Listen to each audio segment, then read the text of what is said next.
Shalom, shalom, shalom. First and foremost, all praises and the blindness due to Yahweh, Bahashem Hamashiach, wa Malak Yahushai. Secondly, this is Brother Yardan, right? WFI Detroit coming back at you with the end of the cold cut. All right, today's cold cut is reading a parable in the Gospels. All right, now I want to start by explaining what the Gospels are. For those who may not know, we're going to pull up the definition. Let's prove all things through the Spirit. And it just takes a quick Google search. Right, Google is pretty accurate for the most part. It is not the most high, it doesn't know everything, right? But as for words, they're pretty accurate. And so for gospels, it simply translates to the good news, right? Which isn't far from fiction. It is indeed the good news. And it's good unto who? The Israelites, right? Which are the so-called blacks, Hispanics, and Native Americans, right? This video is specifically for you, the true children of God, Yahweh Bashmi Awashai. After all, that's who Christ came for, right? When you read Matthew the 10th chapter, Matthew the 5th chapter, I mean, really throughout the entire so-called Old and New Testament, you will find that the Lord is directly speaking to Israel, and the audience never changed. From Genesis to Revelation, it's all speaking to Yasharallah, which is Israel in the Hebrew. With that said,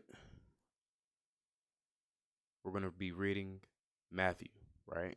Matthew, the 20th chapter, right? And again, we're going to be touching on a parable in Matthew, the 20th chapter.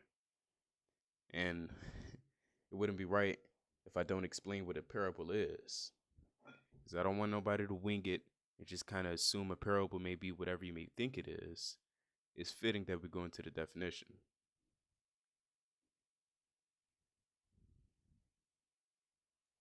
Or in this case, the etymology.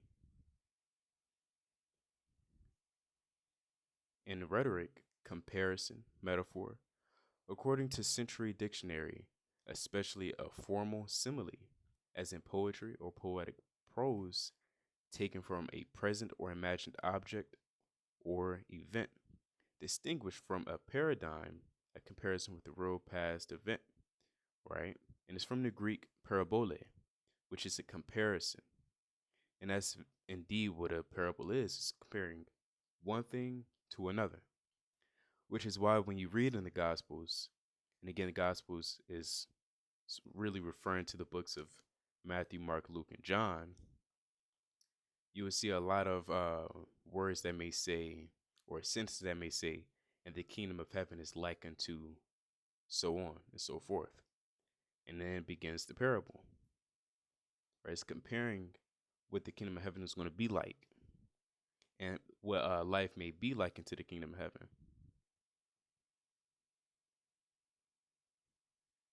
So let's get, again, Google definition.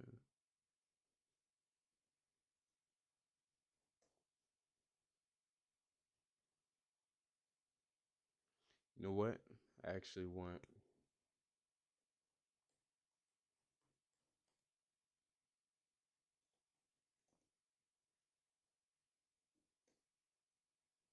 it's like I'm spelling it parabole.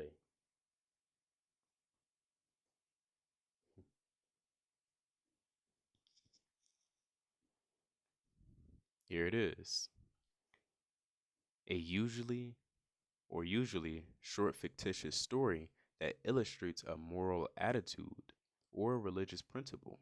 The Bible parable of the Good Samaritan. All right. Let's see if we can do this.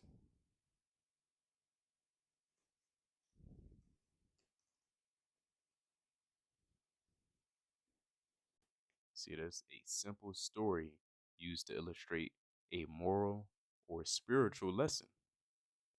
And that's a pretty decent definition as well. So without further ado, let's dive into it. We'll be reading Matthew, the 20th chapter.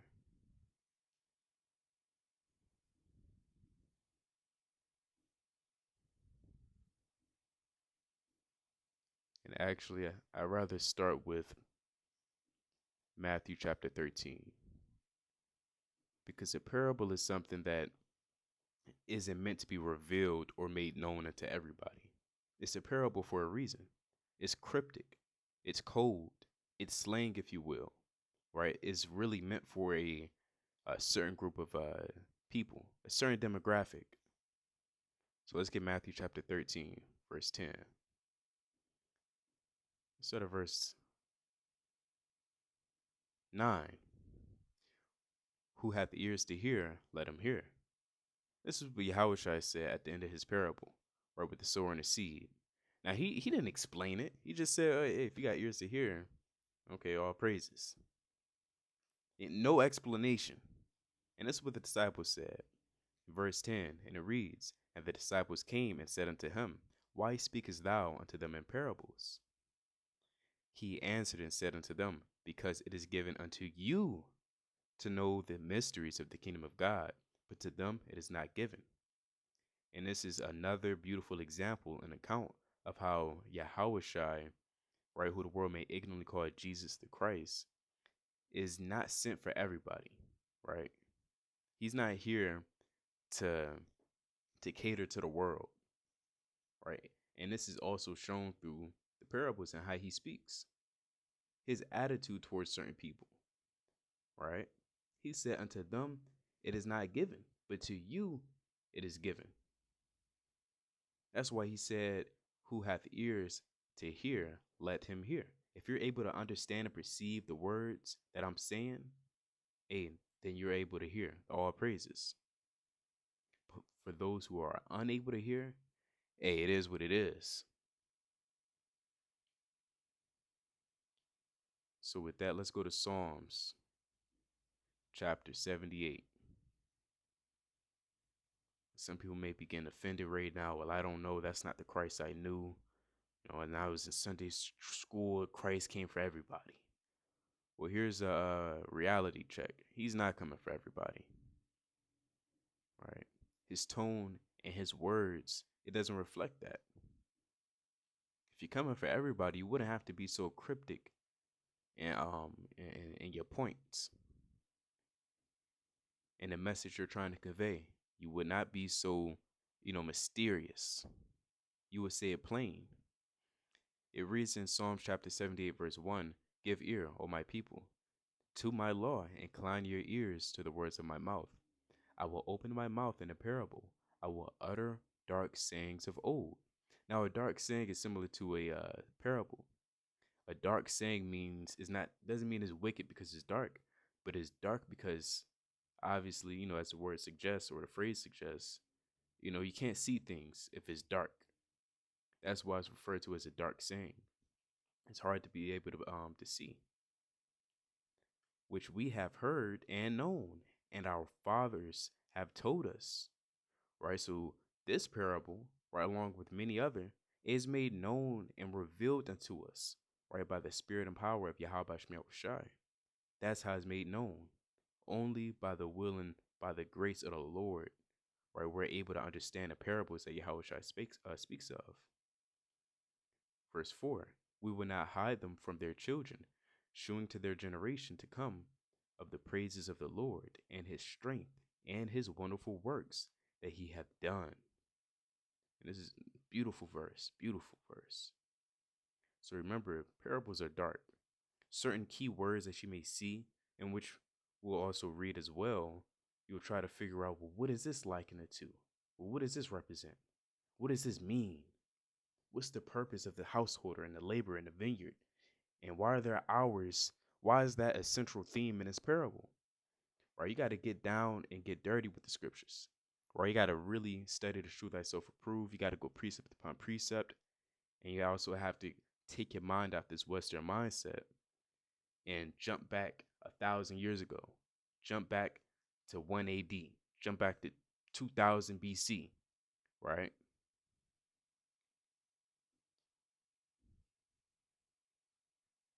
So with that being said, let's jump into it. Matthew chapter 20, verse 1. And it reads, for the kingdom of heaven is like unto a man that is an householder, which went out early in the morning to hire laborers into his vineyard.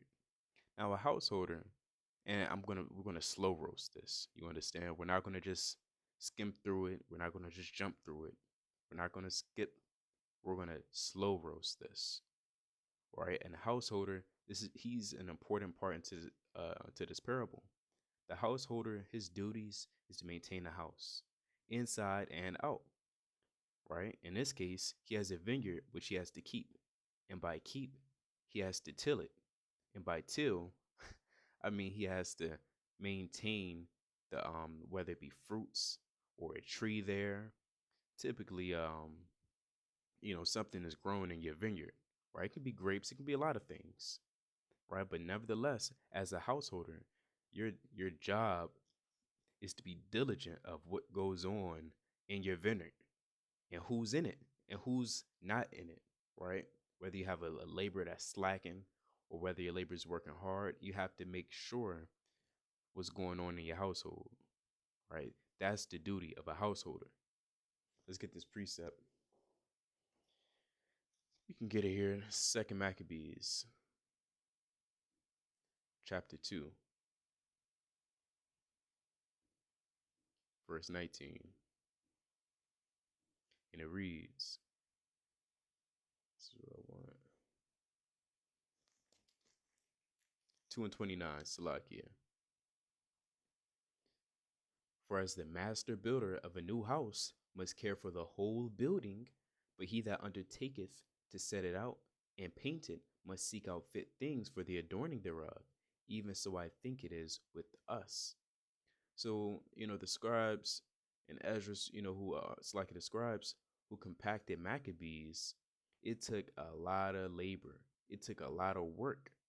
It took a lot of diligent care and eyes anointed with eye salve to be able to translate and to be able to write down just enough and not too much. And he's comparing this great work in translating and writing everything down, but not writing too much, as one who has to take care and tend to his house.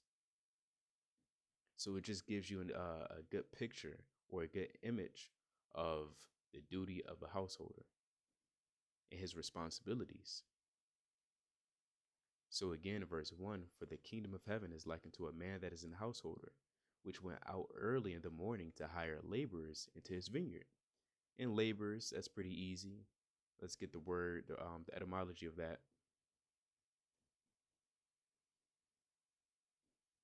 Laborers, manual worker, especially an unskilled one.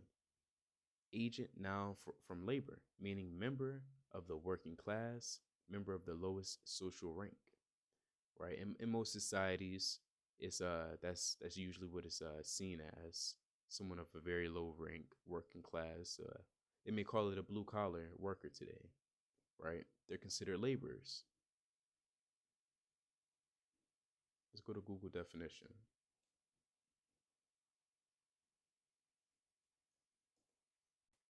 I kind of like theirs.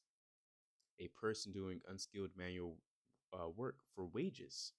Workman, worker, working man. What are the synonyms? All right, damn, a peon. All right. Now again, remember this is spiritual. This is spiritual. You wouldn't consider these laborers peons, right? Look at this. Labor is often referred to a person who does a very physical job that involves heavy lifting or building something.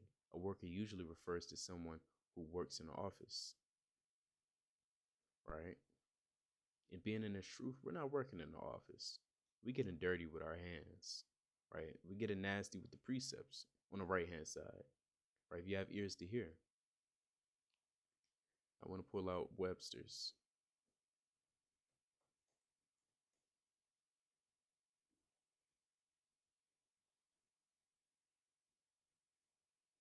There's another one as well. I can't remember where I found it, but he gave a beautiful definition along with some synonyms. And let me see. Labor. Some synonyms was, matter of fact, let me look up synonym for labor, not laborer. That's what we'll get. Right? Work, toil, exertion, because this is what a laborer does, right? This is what the laborer will endure and go through on his day-to-day work, right? Toiling, exertion, sweat. So this householder, he's finding men that wants to labor, and he woke up early in the morning, right? It goes to show that even a householder, someone who's about his business, and he's gonna wake up early in the morning, right? And so already we can understand and compare this to our life when it comes to being a man of our household. I'm speaking to the men directly, or even a woman, right? According to Proverbs 31, right? A diligent person is going to wake up early through the Spirit, especially if they have many things to do throughout the week. Or if you chiefly have a job, you should want to wake up a little bit more early, right? Which went out early in the morning to hire laborers into his vineyard. And when he had agreed with the laborers for a penny a day, he sent them into his vineyard. Here we come across another key word, a penny. Right? This isn't an actual, in the parable, within context, it's a penny. But remember, a parable is comparing one thing to another. So this householder is comparing a regular householder to Yahushai. The laborers is a worker, but is being likened or compared to as the Israelites. The vineyard is the world, but we'll explain as we continue to go along.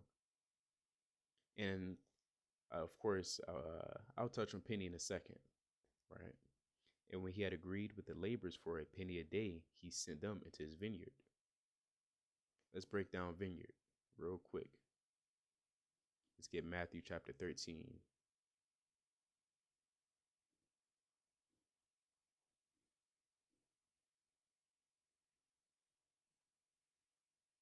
13 verse 38. The field is the world. The good seed are the children of the kingdom, but the tares are the children of the wicked one.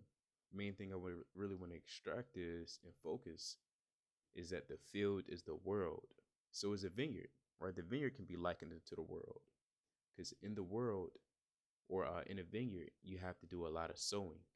And in its truth, you have to go out into the world to do a lot of sowing.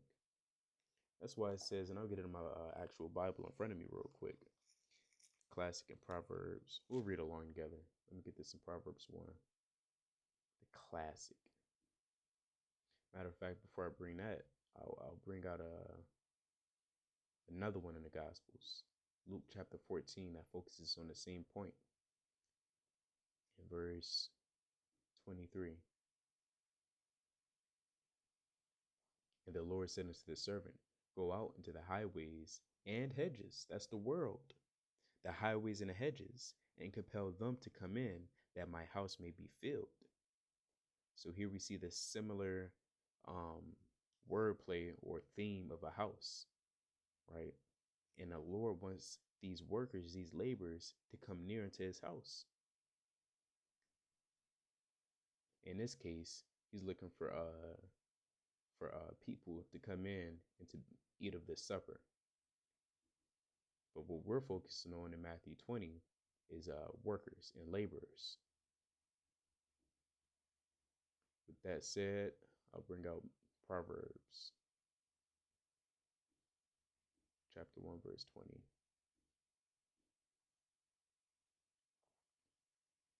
Wisdom crieth without, she uttereth her voice in the streets.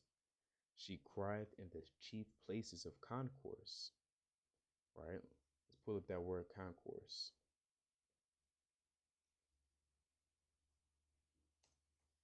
And it reads, a large open area inside or in front of a public building, as in the airport or a train station. That's the chief place. In the ancient world, they didn't have train stations. They didn't have airports either.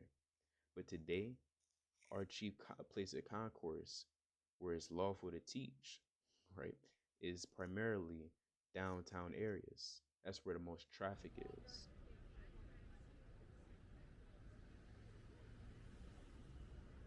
So something else. concourse and the opening of the gates, right?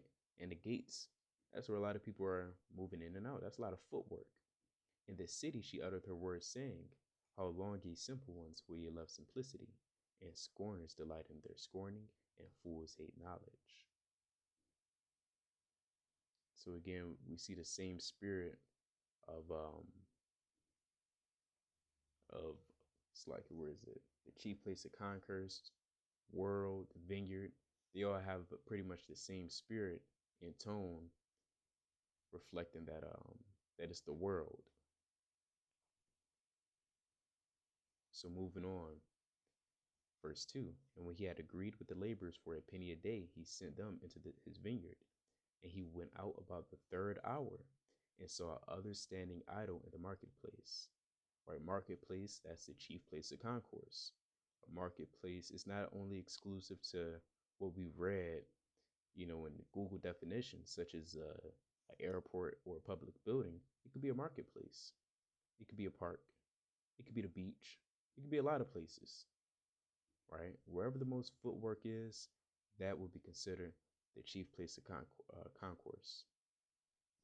And so here you have a lot of people standing idle in the marketplace, and said unto them, go ye also into the vineyard, and whatsoever is right I will give you. And they went their way. And again, he went out about the 6th and 9th hour and did likewise. And so here we see time, right? Time is very important in understanding this parable as well. So far, we understand that this householder, maybe Yahweh Shai, and the laborers are men. And about the 11th hour, he went out and found others standing idle, and said unto them, why stand ye here all the day idle? They say unto him, because no man hath hired us. He saith unto them, go ye also into the vineyard, and whatsoever is right, that shall ye receive. Right, do this work, and I got something for you. Now, I want to take a moment to pause and jump to the book of Acts, chapter 17, because we find a similar account of men being idle. Book of Acts, chapter 17. We'll jump all the way down at verse 15. And they that conducted Paul brought him unto Athens, and receiving a commandment unto Silas and Timotheus, for to come to him with all speed, they departed. Now while Paul waited for them at Athens, his spirit was stirred in him, when he saw the city was wholly given to idolatry. Right? Idolatry is serving false gods of wood, stone, silver, and or anything else. Idolatry can be worshiping money, or a woman, or the PS5.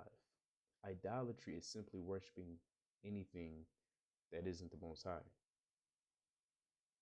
Right? Is where you, now chiefly in the ancient world, idolatry, the tone or the connotation. Now, I don't want to use the word connotation, but the overall word was really tied into people worshiping other physical objects. But we know through the spirit that you can idolize anything.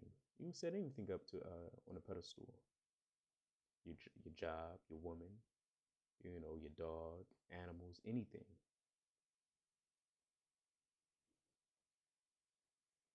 Therefore, disputed he in the synagogues with the Jews, with the devout persons, and in the market daily. So here we find Paul in the market daily, similar into the parable, right? Where the people went into the market.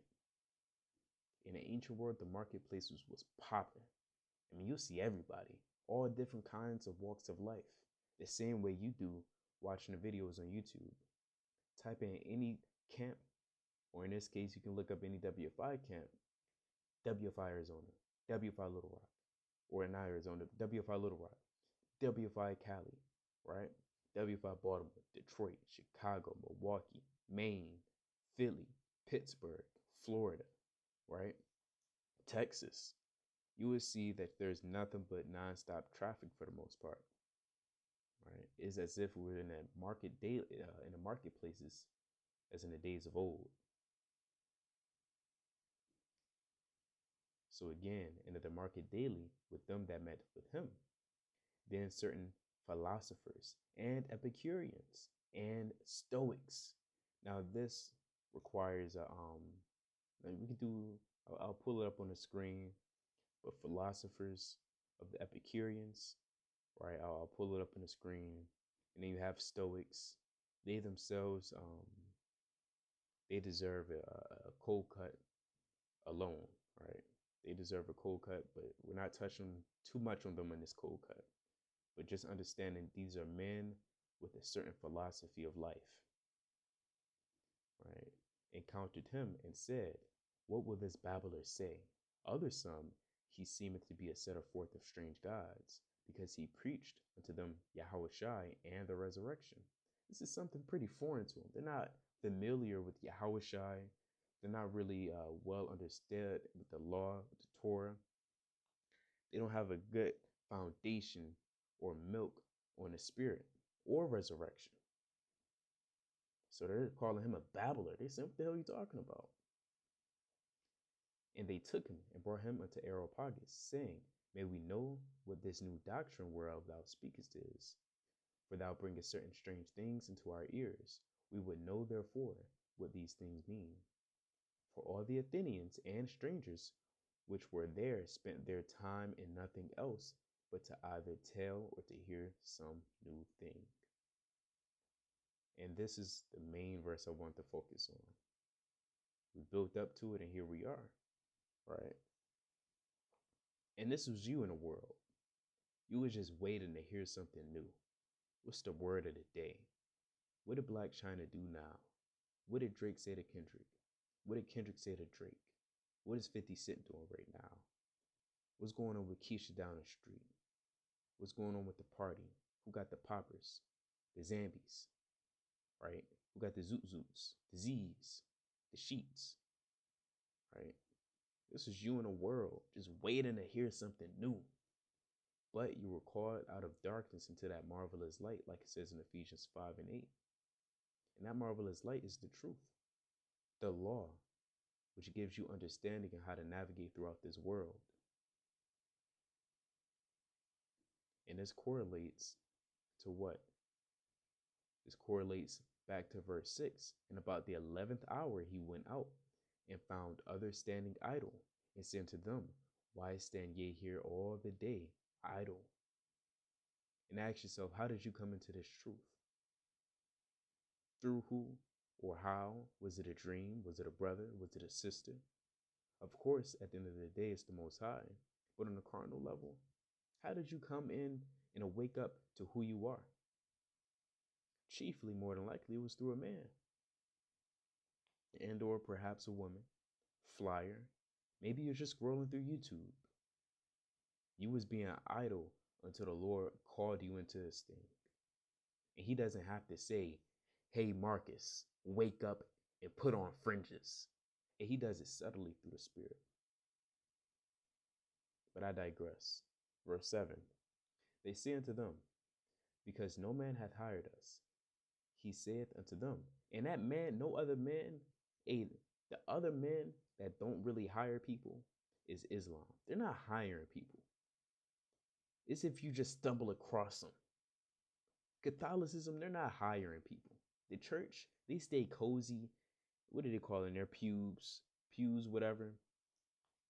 And they teach behind that wooden thing all damn day, that woody dusting plank, whatever. And they bring out is John 3:16. They're not trying to hire nobody, right? They just want you for your money. But the Lord Yahushua, hey, he's hiring us. And we have a reward, which is that penny. I didn't forget we're going to touch on that penny. All right, but let's continue on. They say unto him, "Because no man hath hired us."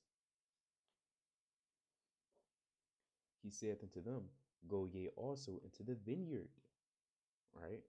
"And whatsoever is right, that shall ye receive." Right, so now it's the 11th hour. So as I mentioned earlier, you see time is sort of a theme in this parable. It has to represent something. Let's take a quick pause and go to Second Esdras. Let's go to the book of Second Esdras, chapter 14, and we'll get verse 8.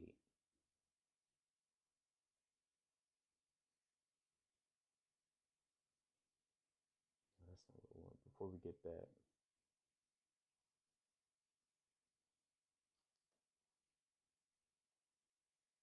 let's get this real quick. Let's get 14 and okay, I don't want to jump the gun. Let me pull up another Bible app.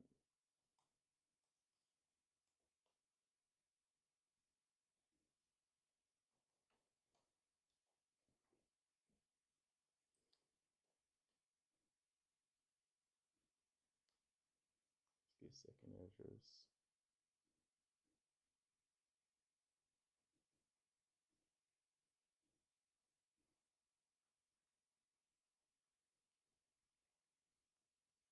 Second Esdras chapter 14, verse 10. I don't know why I brought that up twice. See that? See that? All right, let's get Second Esdras 14 and 10.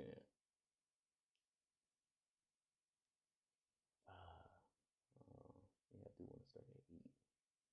This is all good. It's a lot of meat on this bone, right? Let's start at verse 8. All right, we'll get verse 8.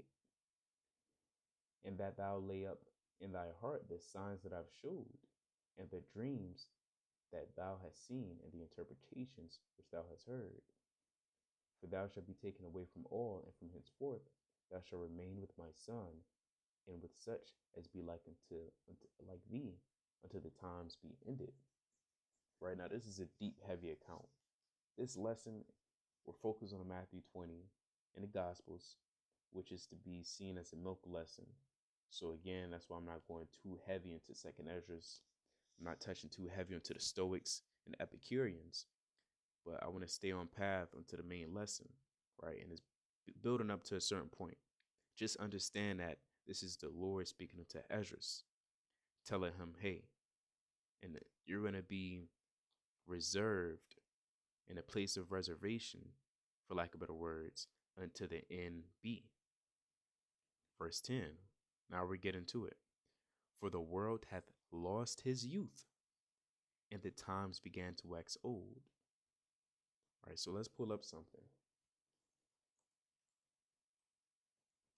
Let's pull up Ezra's time period.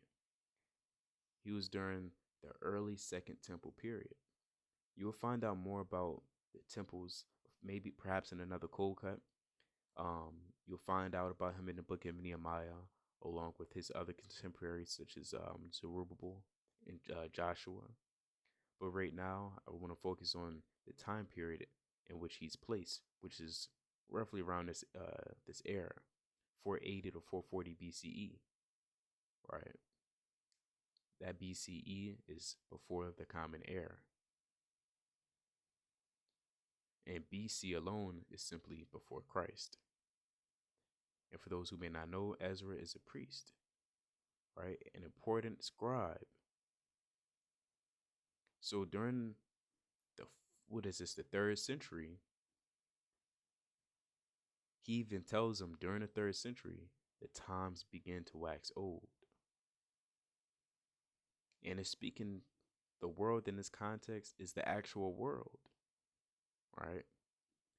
For the world is divided into 12 parts, right? As a clock has 12 hours, right? And the 10 parts of it are gone already. So again, if you look at a clock, there's 10 hours or 12 hours altogether. But when you look at the 10, imagine all that time passed. That much time has passed. And this is the Lord speaking to Ezra in the 3rd century. And half of the 10th part. So 10 hours are gone, even the half of the 10th part. So during Ezra time, maybe around 1030-ish. You understand? 1035-ish. And there remaineth that which is after the half of the 10th part, right? Then you have 11 o'clock, and then you have 12 o'clock. So how much more time passed on a spiritual clock, right? Because this isn't on a, it's not speaking on a physical clock, because obviously, there's only 12 hours in a day, in a working day, and 12 hours has passed since Ezra's time. So this is more so speaking on a greater scale of a spiritual clock in which the world will end, which will be at 12, right? Because he's poetically saying the world has lost its youth. And when you lose your youth, you get old. Your knees, they don't move the same, right? Pull that precept out.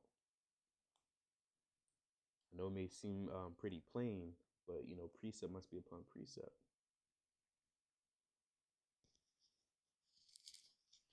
This is Psalms. Let's see, where should we get?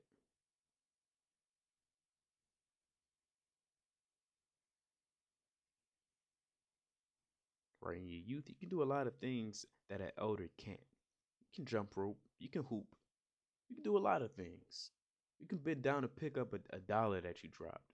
Try doing that when you're 50. It's going to take you a good minute. Right? I made one in this Iraq. Let's get Sirach. Chapter 20. Let's get it. It's a lot of chapters. It's a lot of verses. Let's look at one in particular, but for the sake of time, I may just get a simple one. The Sirach 6 and 18. My son, gather instruction from thy youth up, so shalt thou find wisdom till thine old age. Right. So again, just bringing that out to let you know that youth is a time for you to experience a lot of things. And on a spiritual clock, the world has experienced a lot of things. It experienced the time of Adam. It experienced Egypt, Assyria, Babylon, many nations and inventions, and a lot of false religions. The world and the people of it has lived a long time. Like it says in Ecclesiastes 4:16, there is no end to all the people. Right? And he's telling him in the 10th hour, around 10:30, the world has lost its youth. So how much more now? How much more crafty devices and inventions in the heart of man to do more evil at this very hour? 4/4/2024. How much more evil and how much more old is this world that we live in today? One can only righteously assume that we're in that 1140th, or it's around 1150. This is the 3rd century, and we're in the 21st century. One can safely assume it's looking to be around 1150-ish, 1155. And guess what happens at 12 o'clock? The Lord strikes, right? The Lord returns at 12 o'clock. He tells him, now therefore set thine house in order and reprove thy people. Comfort such of them as be in trouble and renounce corruption. He's telling him at 440 BC, get thy house in order and reprove thy people. How much more today?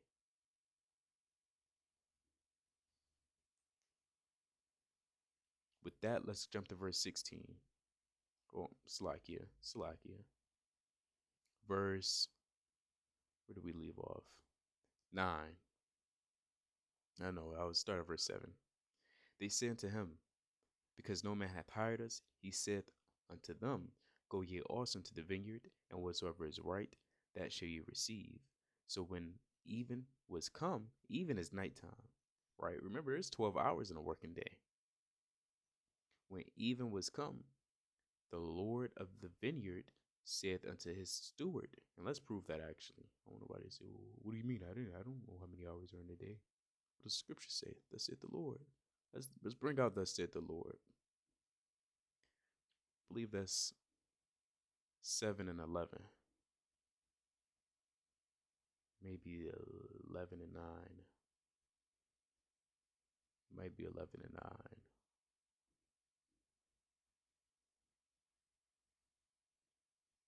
And Yahushua answered and said, Are there not 12 hours in the day?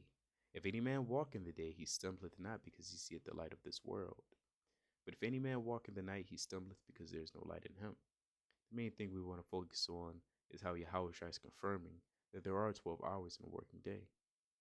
And I emphasize working day because if you don't get paid according to the Torah by the end of the day, which is when the sun sets, then you're going off.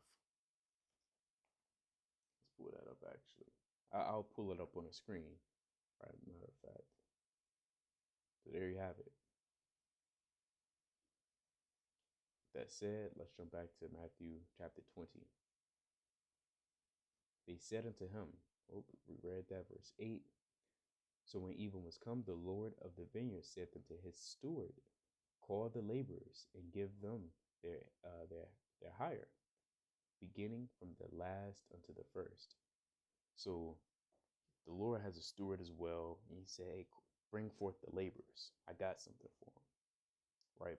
The people from the beginning unto the very last, and from the last, it's like from the beginning, from the last into the first. And when they say, it's like, and when they came, they were hired about the 11th hour.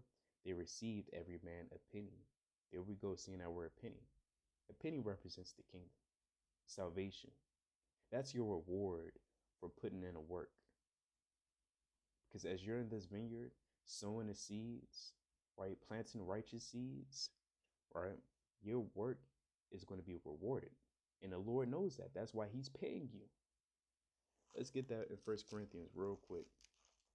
Let's bring out this milk. 1 Corinthians chapter 15, verse, I'm going to get it up here. So I used to use my Bible. 1 Corinthians chapter 15, verse 58.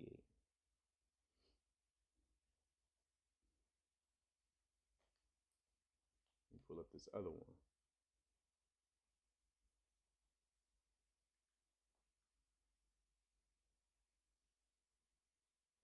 It says, Therefore, my beloved brethren, be ye steadfast, unmovable, always abounding in the work of the Lord, right? For as much as you know that your labor is not in vain. Remember when we looked up the word labor, right? It's someone that experiences toil, suffering, right? You may be in distress. It's a lot of exertion. That's what we wanted, right? It's a lot of heavy work. And again, this is a parable, right? Comparing something carnally to something spiritually in our walk in this truth. And our walk in this truth is indeed contains a lot of toil. It indeed contains a lot of toil and exertion. You may get spiritually fatigued. You may get spiritually thirsty.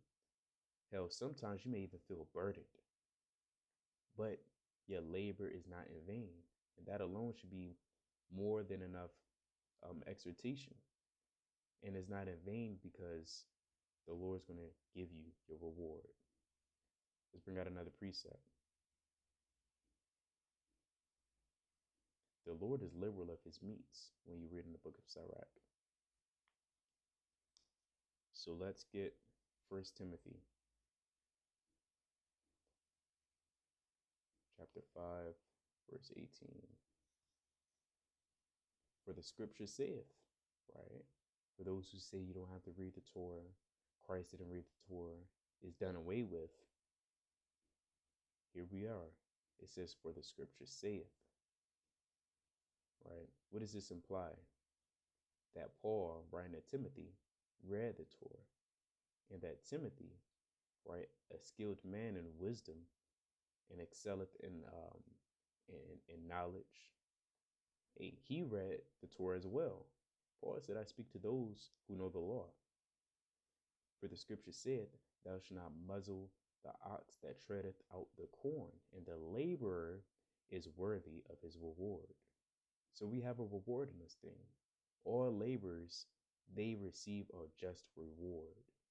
And in this case, all these laborers from the first hour to the 11th until the 12th, they receive a penny. And it may be the 11th hour because during that 12th, the sun may set, right? But nevertheless, understand that time is integral to this parable, and that the Lord does come back at midnight, right? But the main point I want to really touch on was just the penny being salvation and your reward for being in His truth. But when the first came, they supposed that they should have received more, and they likewise received every man a penny. And these men, the first men, if you want to, I won't say stretch, but if you want to use wisdom, some may refer these men as the Jews, right? The Jews who already understood and realized who they were, such as Paul, Gamaliel, and his teachers, and the people in the synagogues. They've been working for a while. They've been knew that they was Israelites. They've been knew how to serve the Lord, you know. So some may think of it as at that in that certain aspect, which isn't too far off, right? And others think of it just as is written, right? When you first come into this truth, you may want a heavier reward than a person that came in last second, because the Lord could come back at midnight. And if the Lord comes back and someone that just came into the truth a month ago, some man may be thinking within their heart or their mind, the hell? I mean, I've been in the snow, I've been in the rain, I've been in the sleet. I've endured all my temptations, and he gets the same reward as me. That'll be some man's heart. All right. But that's wicked. All right. Because, we're going to explain why it's off to think that. And when they had received it, they murmured against the good man of the house. And he's a good man because he's liberal of his reward, of his meats. Right? Liberal means he's free to give. Right? There's nothing really restraining him from giving to as he sees fit. And he's righteous and a good man of the house. The Lord said, in my Father's house there are many mansions. Verse 12, saying, these last have wrought but 1 hour, and thou hast murmured, and thou hast made them equal unto us, which have borne the burden and heat of the day. Right? And it's pretty much saying, hey, we've been working longer, I'm sweating, I'm hot. This man gets the same penny? And Jake is like that at work. Quick anecdote.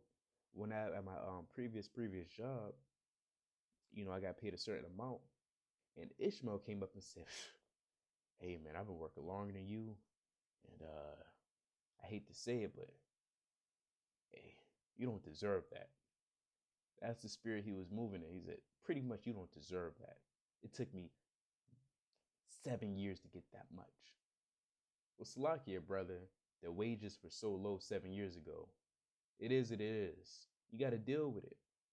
And I've endured, I'm not going to say as much as he did, but I've endured a great deal as well.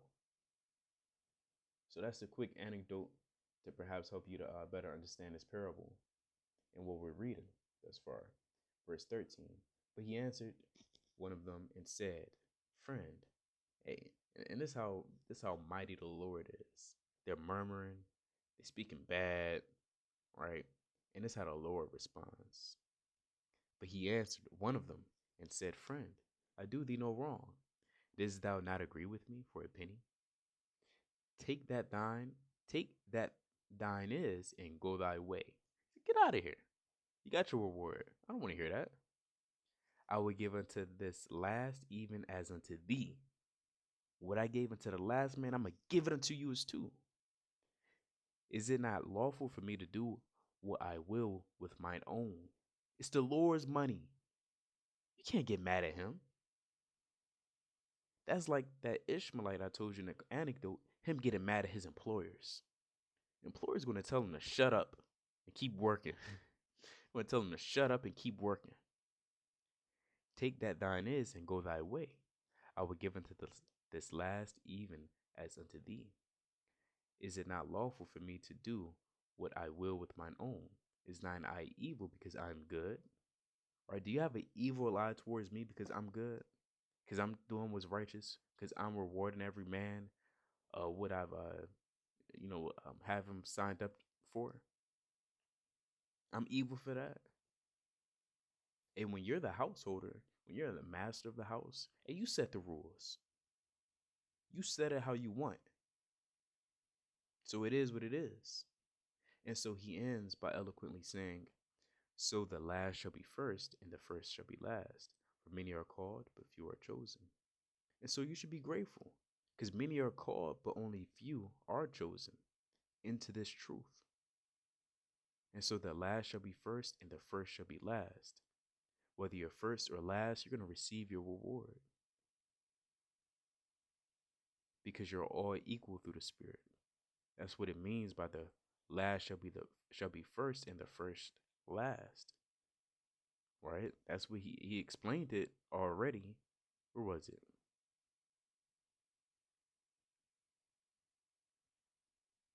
In verse 8.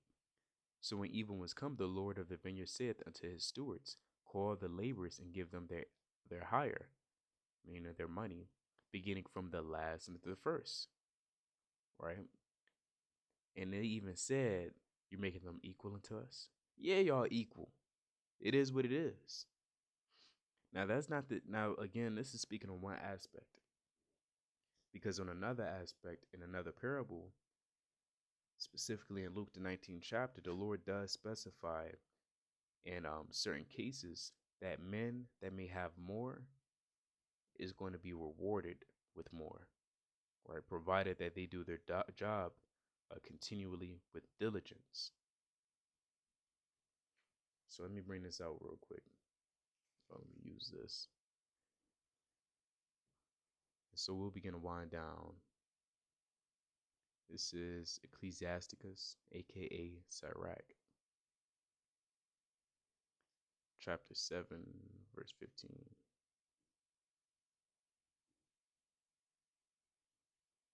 Hate not labor's work, neither husbandry, which the Most High hath ordained. And it sounds like they're moving in a spirit of hating their jobs, right? Husbandry, the cultivation or production of plants or animals. Agriculture, the scientific control and management of a branch of farming, especially of domestic animals. So that's what we do. We move in the spirit of being a husbandman. So let me get this as well. I'll close out with this actually. Second Ezra swoops. Let me get it up here. Second Ezra chapter 8, verse 40.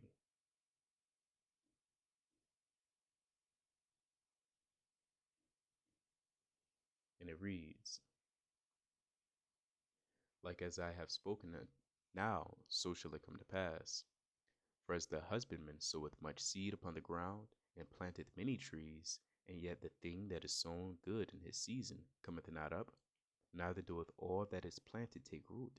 Even so is it of them that are sown in the world, they shall not all be saved. And as Yahushua said in his parable, for many be called, but few chosen. The word, which is the seed, is going to be planted unto many, but only a few will sprout and be fruitful.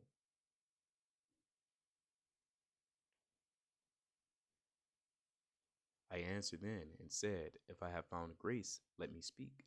Like as the husbandman's seeds perisheth, if it cometh not up, and receive not the rain in due season, or if there come too much rain and corrupt it, even so perisheth man also which is formed with thy hands, and is called thine own image. And that's really all I want to speak on. But Abaratazah Israel has been edified through the spirit and power of Yahweh Bashim Yahushai. And you're able to understand that each parable contains a certain theme, a setting, certain keywords that you want to focus on, right? That are very imperative to understanding said parable. In this case, the main themes that we really had was a householder, a laborer, a vineyard, a clock, and even a penny. And of course, there may be more, but those are the chief things that I wrote down. And so again, Lord willing, Israel was edified through the spirit and power of Yahweh Shemel Bashai and has a better understanding of Matthew, the 20th chapter. With that, I'm going to bid Israel Shalom.